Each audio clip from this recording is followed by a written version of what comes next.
बोलिए गोविंद भगवान की। श्रीमद् भागवत महापुराण की।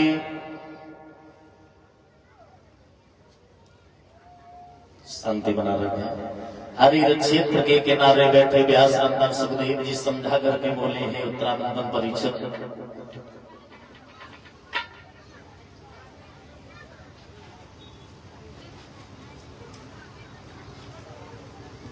महाराज हुए हैं मथुरा के उग्रसेन, जिनकी पतिव्रता स्त्री का नाम था पवनरेखा। मैया जंगल में घूमने के लिए गई सहेलियों के साथ में। उस जंगल में एक राक्षस रहता था, जिस राक्षस का नाम था दुर्मिलिक। दुर्मिलिक नाम का राक्षस रहता था। उस राक्षस ने पतिव्रता स्त्री की सुंदरता देखी, उसके मन में कुछ विचार आया। माया शक्ति के द्वारा उसने साथ की सहेलियों को हटवा दिया, आंधी तूफान खड़ा कर दिया।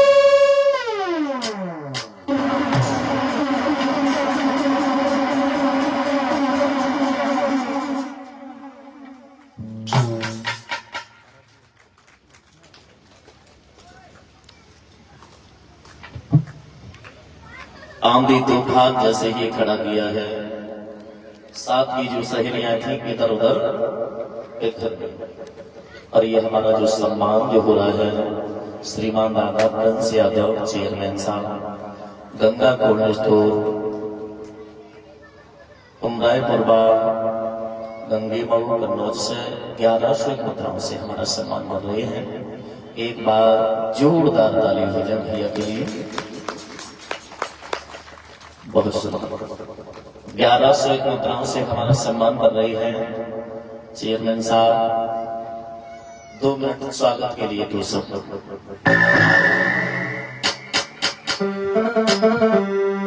स्वागत 100 बार आपका स्वागत है। स्वागत स्वागत स्वागत है।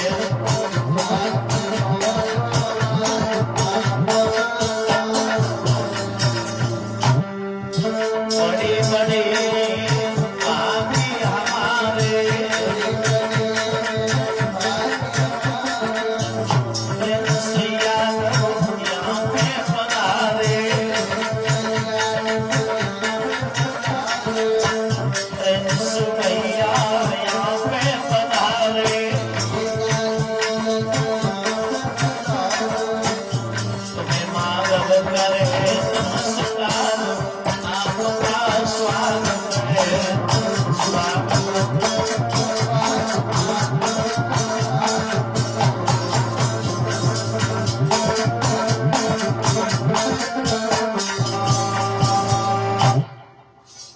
एक बार और ताली बजा भैया के स्वागत के लिए। बहुत सुंदर। समय तो किसी के पास नहीं रहता है, बड़ा आदमी हो चाहे छोटा आदमी हो, पर आना ही सर्वोपरि है। आपका इसी में सम्मान है, आप लोगों के लिए हमारा भी सम्मान है।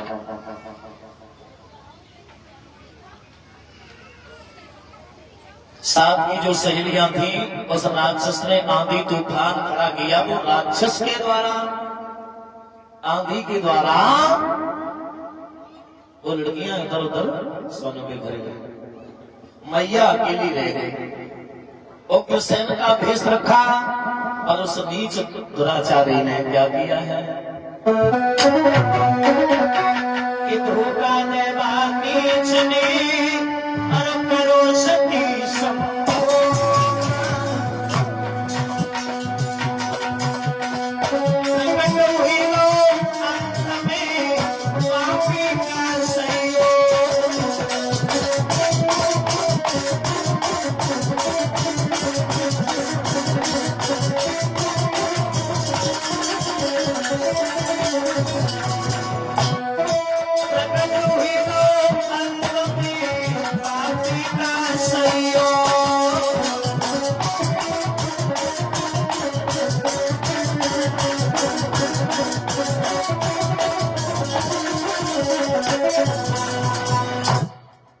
छल से बल से उग्रसेन के भेष धारण करने से उस पत्नी के पति के भेष में वो राक्षस आया।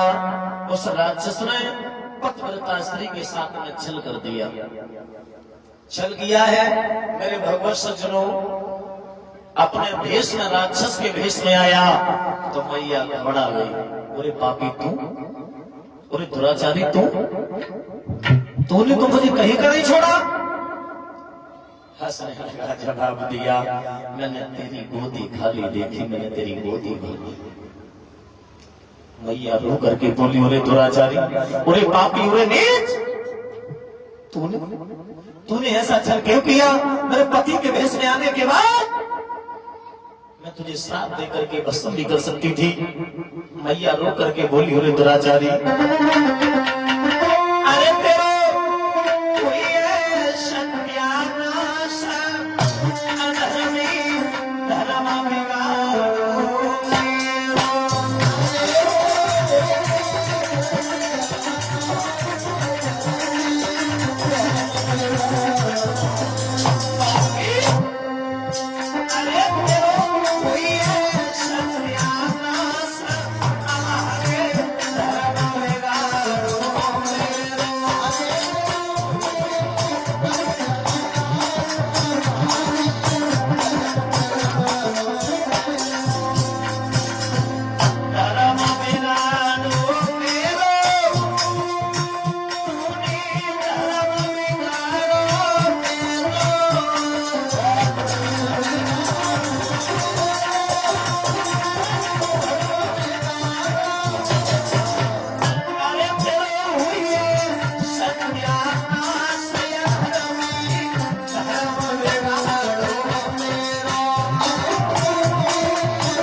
दुराचारी नीच, तूने मुझे कहीं का नहीं छोड़ा, ऐसा क्यों किया तूने मेरे साथ?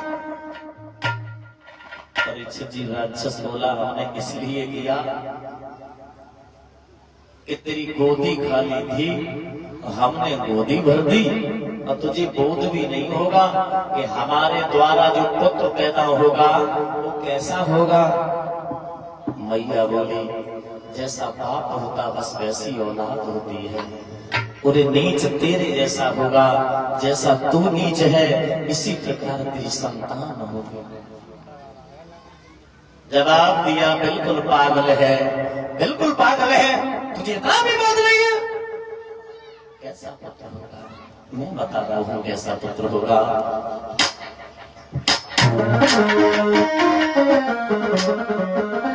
कि मेरे समान योद्धा होगा, अब से कोई जीत न पाएगा।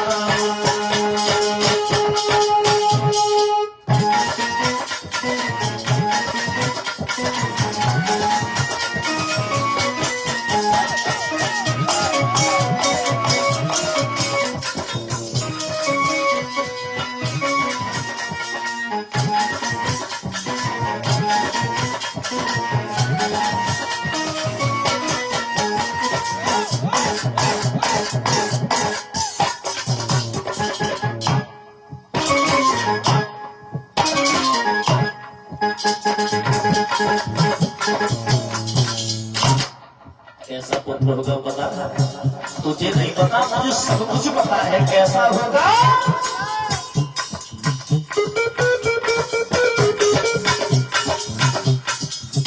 मैं बता रहा हूं।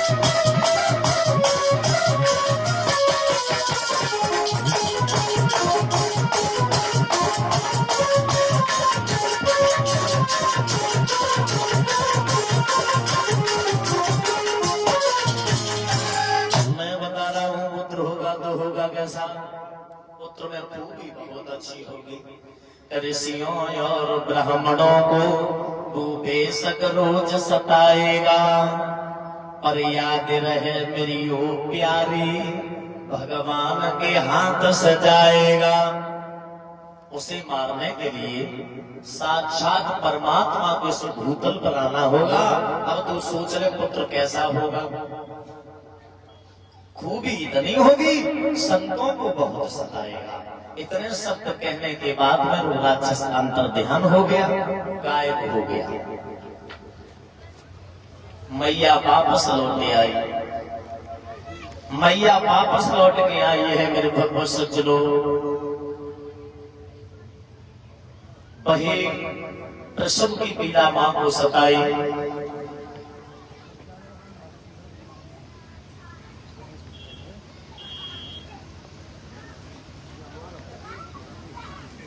बालक माताओं अगर जन्मते समय असम नजर आए तो माताओं समझ लेना उसी वक्त मेरा पुत्र जो पैदा हो रहा है वो कपूत पैदा हो रहा है।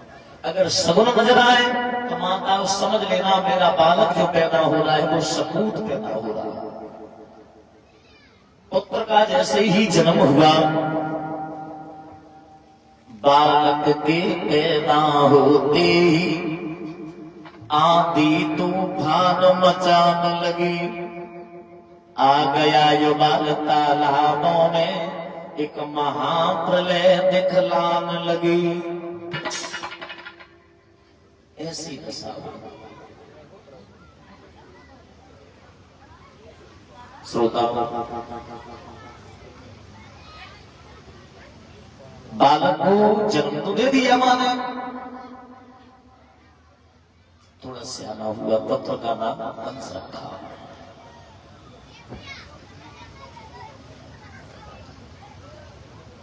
तुलसीदास का आपने नाम सुना होगा।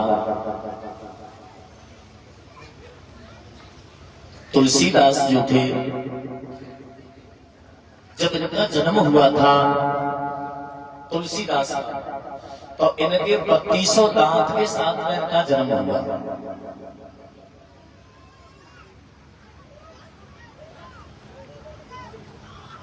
इनकी मां और पिता गुजर गए। पिता का नाम था रामदुबे, माता का नाम था तुलसी।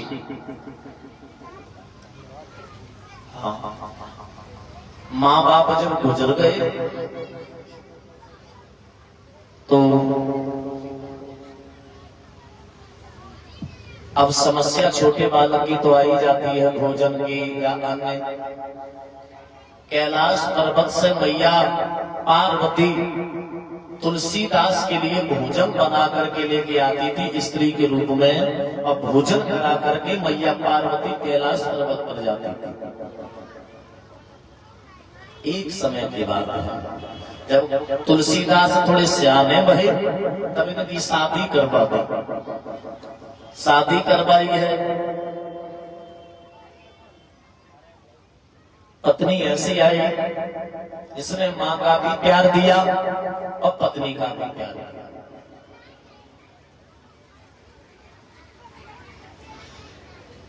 पत्नी का नाम था रत्नावली। बहुत लाड प्यार दिया। एक समय की बात है। देखो ये परंपरा आज से नहीं, बहुत पीछे से चली आ रही है। बेटी की शादी होने के बाद में 2-4 दिन ससुराल रहती है और 2-4 दिन ससुराल रहने के बाद में अपने मायके घर आ जाती है। इसी प्रकार तुलसीदास की पत्नी अपने मायके गई तो तुलसीदास को कभी जीवन में इतना प्यार और इतना प्रेम नहीं मिला।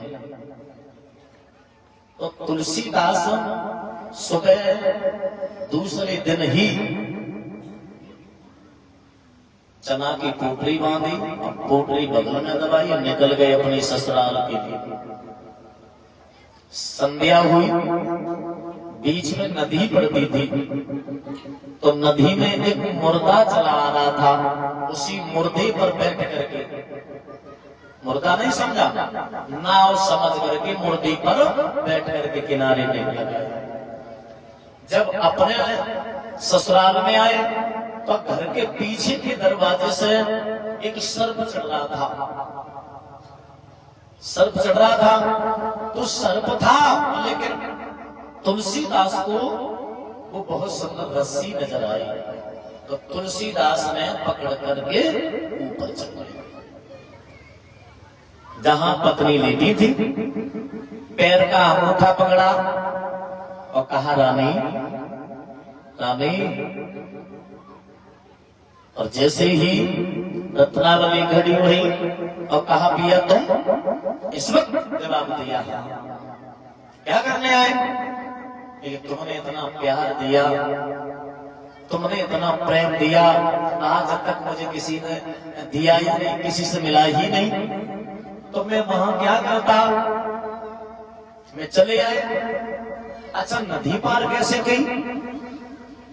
अरे तुम तो नाव की व्यवस्था करी हमने?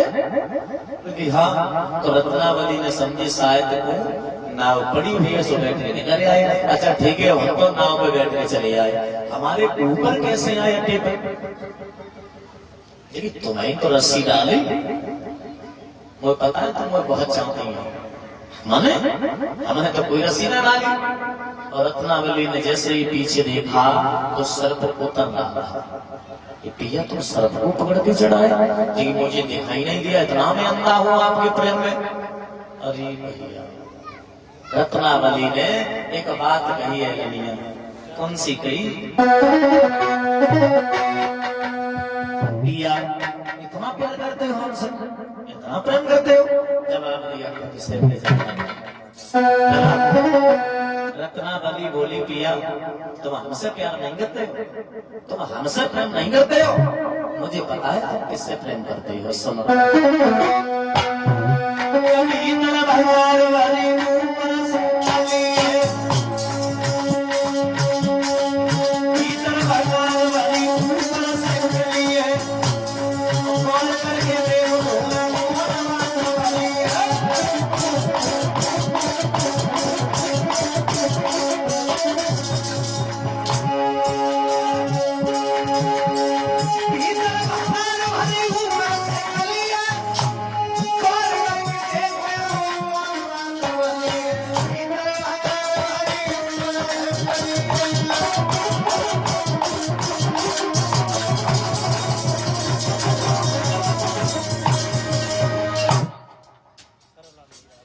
जवाब दिया, सुनो, भीतर बहार भरी ऊपर से कली है, और गौर करके सैया तू ही देख लो बात कौन सी बनी है।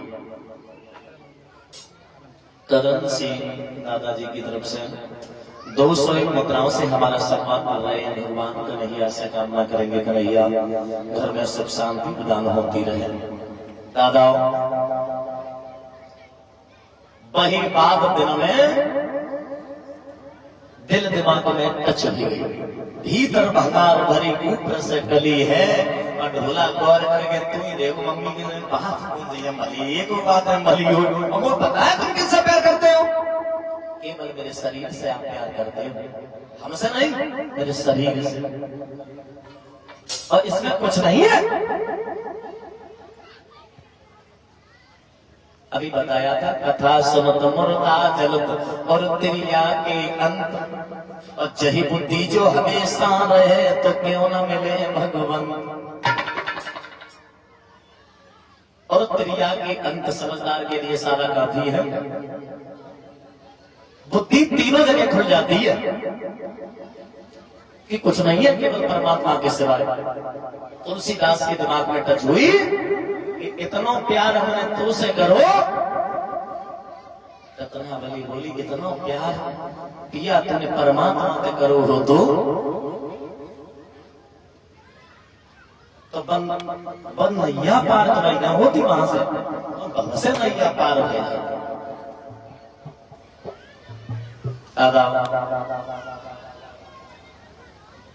इसी प्रकार कुछ कर्म हो जाते हैं अनुकूल में, और जो अनुकूल में जो हो जाते हैं वो परमात्मा भी माफ कर देता है।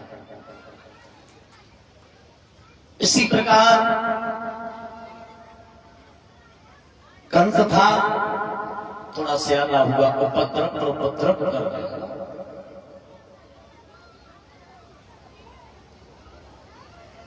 जरा जरा से बालकों को ले जाता है, किसी का हाथ तोड़ देता है, किसी का पैर तोड़ देता है।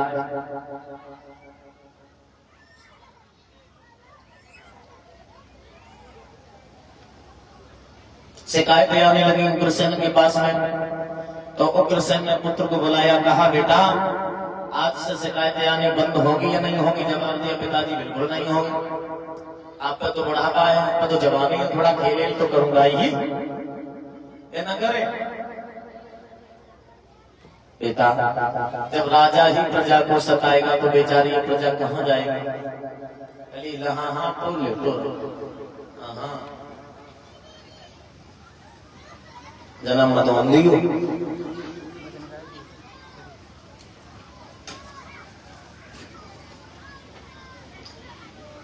जब जाइए तो हमका ले जाइए, हमारी मत जाओ।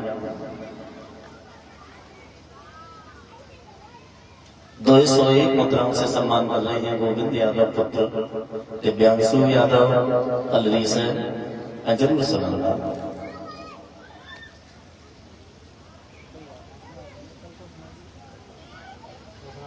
हरिहर क्षेत्र के किनारे बैठे व्यास नंदन सुखदेव जी समझा करके बोले, हे उत्तरानंदन परीक्षित, जिस समय कंस ने कहा है अपने साथियों से मेरे बूढ़े बाप है, बुद्धि नहीं है, शासन कैसे चलाया जाता है, इनको उठाओ जेल खाने में डाल दो। गद्दी पर कंस बैठ गए। पिता उग्रसेन को जेल खाने में डाल दिया, जेल खाने में डाला है, गद्दी पर बैठा, मंदिरों को तुड़वा दिया, संतों को जेल खाने में डलवा दिया। अब अपने हिसाब से शासन चला रहा है। कैसे? अधिकारी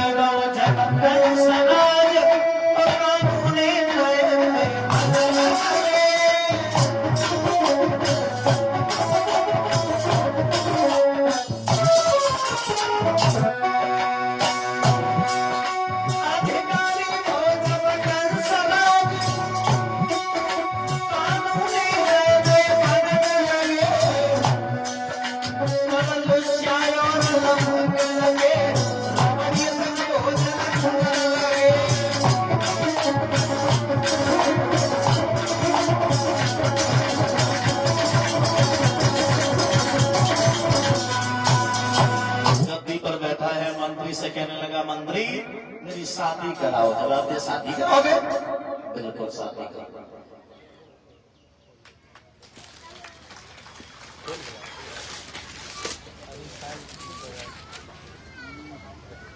जवाब दिया, कोई लड़की देखी है? बहुत सुंदर,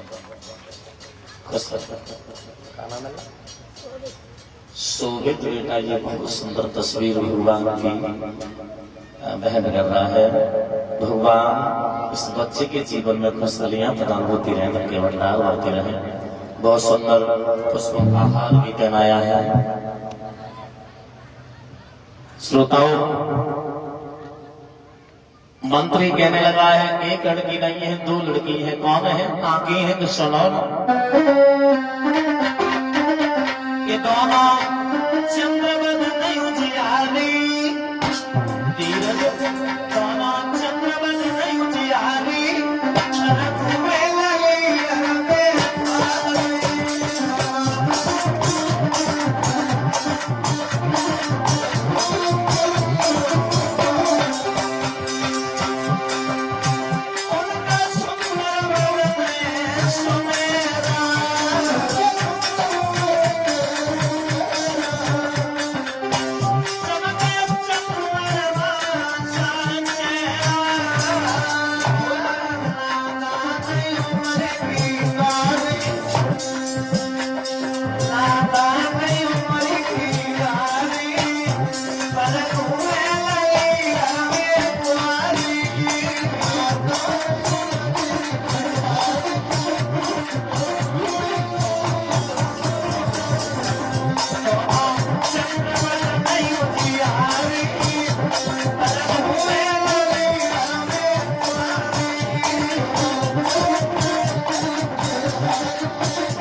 201 मुद्राओं से सम्मान कर रहे हैं रजनीश फौजी साहब। इसी गांव के रहने वाले हैं बल्दी के।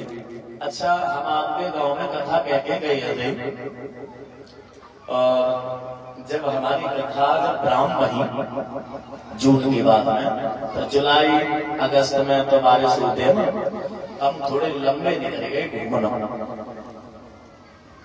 हम लद्दाख गए, तब आपके लद्दाख एयरपोर्ट पे आपके गांव के फौजी साहब मुझे मिले थे, अग्निवीर में जो है, और थोड़ा हल्को ही शरीर है, हमारे जैसा, नाम तो नहीं ध्यान है। और हम एयरपोर्ट वजह से जो गए थे 3-4 दिन के लिए, 5 दिन के लिए, पर लेकिन बारिश की वजह से एरोप्लेन जो थी वो कैंसिल हो जाती थी। तो हम भी परेशान, आपके गांव के जो फौजी साहब हैं वो भी परेशान। 3 दिन से एयरपोर्ट पे जाएं, 2-4-5 घंटा बैठे रहे, और फौजी साहब हमारे लग देखे, हम फौजी साहब को देखे, लेकिन इतना बोले ना हम बोले। हम सोच रहे कि कोई पहचान, अभी तो हकीकत में पहचाने बैठे थे। लेकिन चौथे दिन फिर एयरपोर्ट पे गए, हवाई अड्डा पे जहाज उतरता है, तो वहां जब बिल्कुल ही 7 दिन की कैंसिल हुई फ्लाइट, तो जब हम वापस चले तब फौजी ने कहा कि आपको माधव हवा में गया, देखिए आप हमारे गांव में कथा कह के आए, कौन सा गांव के पलवी में यहाँ कह के आए। तब हमारी ड्यूटी थी और बहुत इच्छा थी, पर लेकिन नहीं आ पाई, छुट्टी नहीं मिल पाई। लेकिन इस समय परेशान बहुत है। अब मैं छुट्टी बिल्कुल ही नौकरी छोड़ करके घर जा रहा, तो वे निकल के आए बाय रोड, टैक्सी से सवारी से आए। और लेकिन हमारी किस्मत मानो चाहे कुछ मानो, दूसरे दिन की फ्लाइट हमें मिल गई। रात में इंतजार करो, दूसरे दिन 11 बजे की फ्लाइट मुझे मिल गई। तो हम तो उड़ के यहाँ वहां में बैठे, लेकिन वे अब गाँव है ना है, ड्यूटी है, चले गए हैंगे। अच्छा, बोल रहे थे हम नौकरी छोड़ के घर जा रहे हैं, नौकरी हम करेंगे। हकीकत में लद्दाख में बहुत परेशानी थी। अभी तो भाई ड्यूटी कर रहे, और हम तो एक रेस्टोरेंट था, बहुत अच्छा होटल था, एक दिन की तुम्हें हम फीस बताएं 11,000 रुपये, जरूर सुनाए। मैं 5 दिन होटल में रुके भाई, बारिश की वजह से, तो हमें रुकने से इतनी परेशानी हुई, क्योंकि हर के यहाँ की 100 वर्ष आयु, हर के यहाँ की 100 वर्ष, और लेह लद्दाख की आयु 70 वर्ष है। सोचो, वहाँ बहुत ऑक्सीजन की कमी है। तो फौजी साहब कह रहे थे भैया मुझे घर जाना है और मैं नौकरी नहीं करेंगे, अगर वे आ गए हो तो शाम को मिलाना जरूर है। बोलिए गोविंद भगवान की। 200 मुद्राओं से सम्मान कर रहे हैं दिवांशु यादव, गोविंद यादव ड्राइवर साहब, ड्राइवर की 200 मुद्राओं से सम्मान कर रहे हैं। और 201 मुद्राएं, अच्छा जीत फौजी इतना है, अच्छा और फौजी, चलो बहुत अच्छी बात है। बोलिए गोविंद भगवान की। वही ध्यान में जहाँ प्रसंग चल रहा था, जब शादी करने के लिए भोजराज कंस मगध देश में पहुंचा, जरासंध से कहा कि हम तुम्हारी बेटियों के साथ में शादी करना चाहते हैं। जवाब दिया शादी तो कर देंगे, पर लेकिन मेरी एक शर्त है। क्या शर्त है? कि हमारे पास में कुमलिया भी नहाती है, उसे तुम हरा दो, गिरा दो, और हम दोनों के साथ में शादी कर देंगे। जवाब रेडी। इधर से हाथी, इधर से कंस भागा हुआ, क्या होना भी क्या था पतरा। कंस राज और हाथी में अपने डट के भाई, कंस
आने के बाद याद रखना मेरे भक्त श्रोताओं,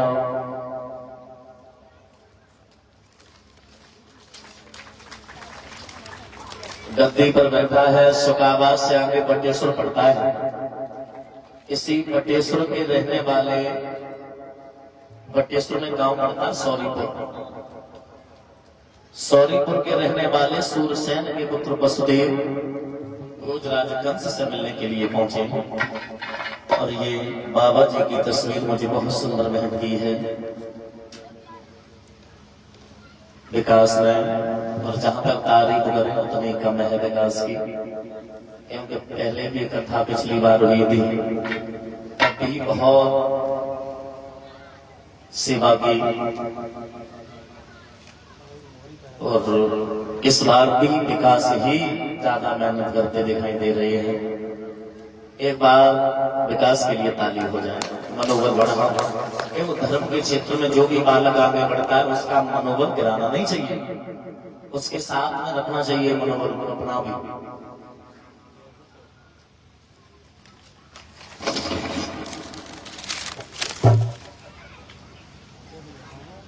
जब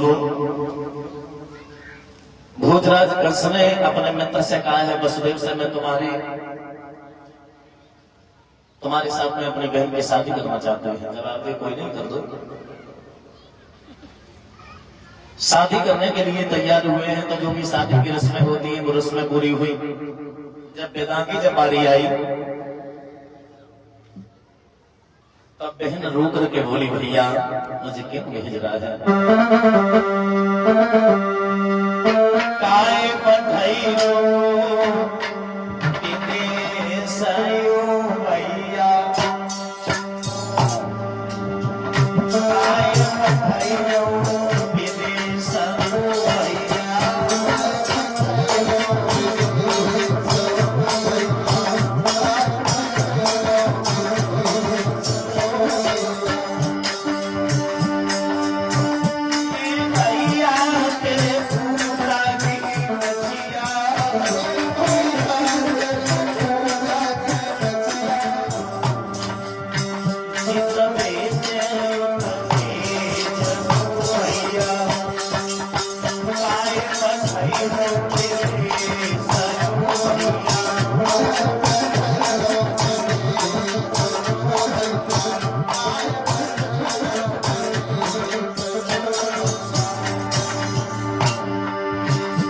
बोलना क्यों हो रही है? ओ बेना क्यों रो रही है? बेटी बनाया तेरी छोटी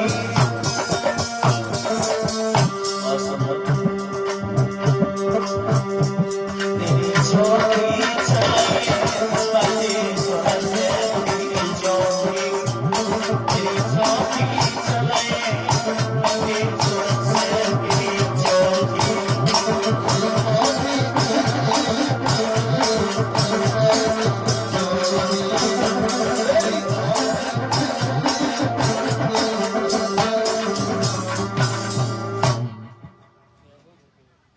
सुनो मेरी बात, अगर तुम्हें परेशानी हो किसी बात की, जैसे माँ बाप की इज्जत यहाँ रखी वैसे ही सास ससुर की इज्जत वहां रखना।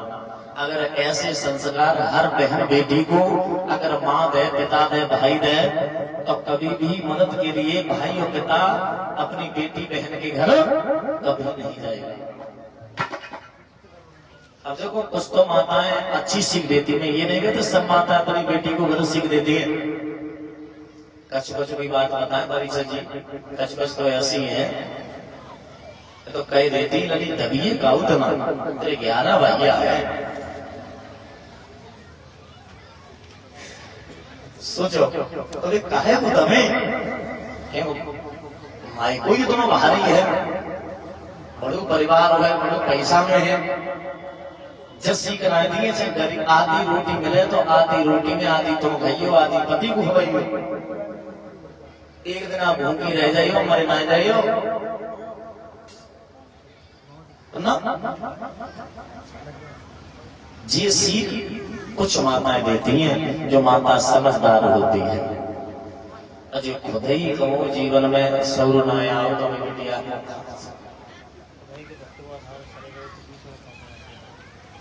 यहाँ तो माताएं सब ठीक है, बढ़िया है, संस्कार अच्छे देती है। और हमारे क्षेत्र में ही शादी होती है तो हम तो सब जानते हैं, सब ठीक आती है।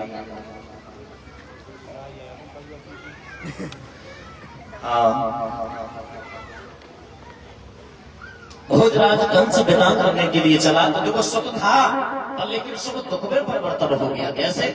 ऐसे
आकाशवाणी होने लगी, कंस कंस मत भूल जरा ये फूल धूल हो जाएगा। बहन देवकी के आठमों लाल हुई है, मिट्टी में तुझ ही मिलाएगा। जो आकाशवाणी हुई याद रखना श्रोताओं। भोजराज कंस ने केस पकड़ लिए और केस पकड़ करके रथ से नीचे बटा दी। बहन रो करके बोली, भैया मुझे क्यों मारा है? जवाब दिया, अभी आकाशवाणी हुई तब तेरे कान के पर्दे फट गए थे। मैं तुझे मार दूंगा, मैं वो वृक्ष ही नहीं छोड़ूंगा, वो वृक्ष ही जब से मैं काट दूंगा जिस पर वृक्ष पर फलाए। रो करके बोली, भैया मुझे मत मार। तलवार निकाली, जैसे ही मारना चाहा बीच में वसुदेव आ गए। वसुदेव ने कहा कि रुक जाओ, ठहर जाओ। कंस इस तलवार में बड़े बड़े क्षत्रियों का लहू चूसा है क्या? इस अबला की प्यासी आदमी बनी है? कहना क्या चाहते हो? वसुदेव बोले, तुम्हें देवकी से बैर है या संतान होने से बैर है? जवाब दिया, मुझे संतान से बैर है, मुझे बहन से बैर नहीं है। कि जाओ, मैं कसम खा रहा हूँ, गंगा मैया साक्षी है, तुम्हारे बहन के गर्भ से जो भी संतान जन्म लेगी हम तुम्हारे हवाले करते रहेंगे। मारना छोड़ना ये अब तुम्हारे हाथ की बात है। जवाब दिया, ठीक है। बहन बहनों को भी जेल खाने में डाल दिया, संतों को भी नहीं छोड़ा, पिता को भी नहीं छोड़ा। याद रखना मेरे भगवत सज्जनों, देवता पहुंचे ब्रह्मा जी के पास, प्रभु मेरी रक्षा करो, प्रभु मेरी रक्षा करो। ब्रह्मा जी ने साफ मना कर दिया, मैं तुम्हारी रक्षा नहीं कर पाऊंगा। उनके पास न जाओ जो भक्त भक्त पर भक्तों के आंसू पहुंचे। किनके? कभी विष्णु भगवान। ताली बजा करके बोले,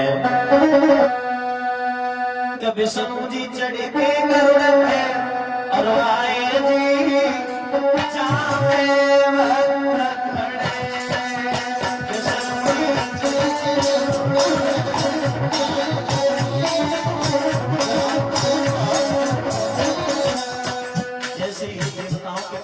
देवताओं ने बुलाया, देवताओं के पास आए, हाथ जोड़ करके देवता बोले, तेरे सोई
देवतागण जब विनती की, भगवान ने कहा कि तुम भी जाओ भूमि पर, रखो याद वीरू और आऊंगा यद वंश में बन के यादव भू।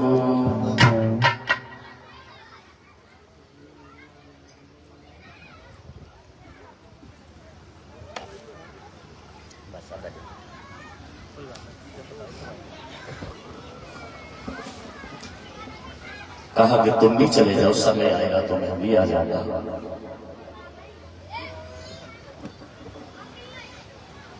प्रथम बालक का जैसे ही जन्म हुआ,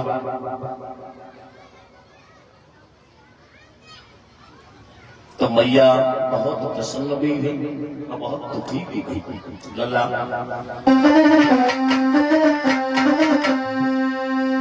जगमग जगमग होई और जेल में आई दरोरे दिया,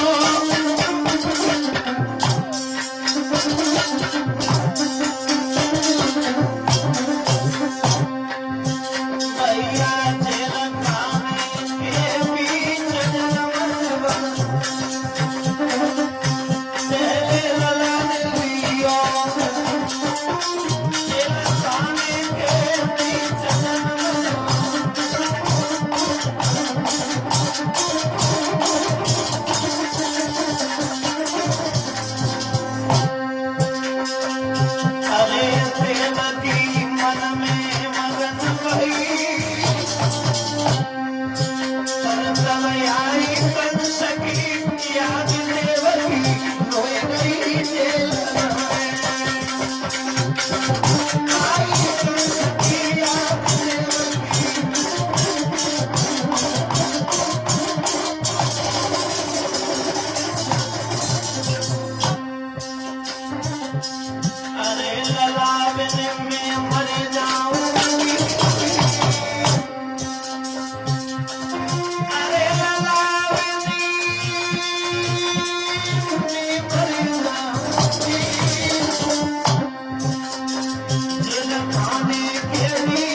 मैया ने पुत्र को दिया, वसुदेव लेकर के पहुंचे भोजराज कंस के पास में। कंस ने वापस कर दिया, ये बालक मेरा 8वां काल नहीं है, ये पहला है, 8वां जब हो जाए वसुदेव तब हमारे पास लेके आना।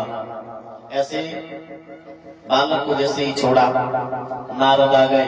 नारद ने कहा बिल्कुल तू मूर्ख है कंस, अरे जरूरी है 8वें में 8वां काल आए, 8वां भी पहले आ सकता है। समझ गया? जवाब दिया ठीक है, मार दो जाकर के, छोड़ दो, अब तुम जाओ। कंस गया, पुत्र को लिया, मांस के लोग इधर उधर कर गए, ऐसे पटका।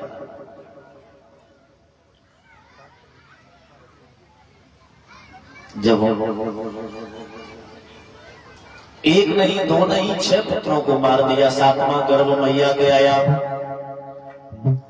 सीसावतारी जो त्रेता में जब लक्ष्मण के रूप में थे, वही सीसावतारी विष्णु भगवान से बोले मैं पहले त्रेता में छोटा बन के गया था आपसे, अब ये द्वापर है, मैं आपसे बड़ा बन के जाना चाहता हूँ। त्रेता में छोटा भैया बन करके हमने तुम्हारी सेवा की, अब मैं बड़ा भैया आपसे बन करके मैं जाना चाहता हूँ, आपकी इस छोटे भैया की मैं सेवा करना चाहता हूँ। जवाब दिया ठीक है जाओ। माया शक्ति को आदेश दिया चलिए जाओ। अरे मेरी सोना सारा दे माता मेरी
प्रवेश कर दिया। रोहिणी के गर्भ से बहुत सुंदर बालक का जन्म हुआ, जिस पुत्र का नाम रखा बलराम। बोलिए बलराम भगवान की। अब नंबर